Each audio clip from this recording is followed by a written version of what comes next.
Ja tu mazgā savu auto ar šo, tas nekad tev nespīdēs kā šis autiņš. Katru reizi, kad es pašapkopošanās mazgātavā redzu, kā cilvēki mazgā savas mašīnas ar šādiem sūkļiem, kas ir lēti, abrazīvi un skrāpējuši, es domāju pie sevis, kā es agrāk darīju tieši to pašu, vienkārši nezināšanas dēļ. Problēma ar šiem sūkļiem ir tāda, ka tie ir abrazīvi, jeb paši par sevi ir kā ļoti smalks smilšpapīrs.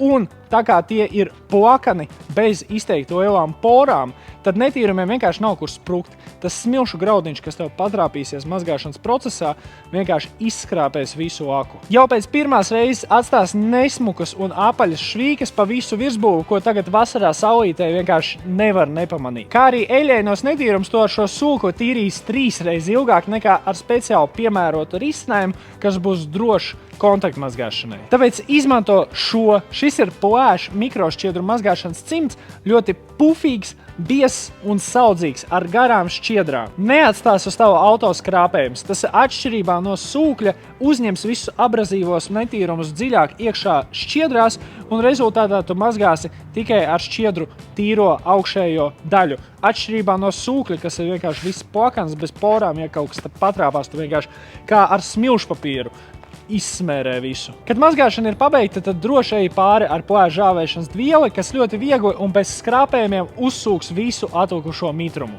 Šo un visu pārējo nepieciešamo auto mazgāšanai iegādājies Plēš LV.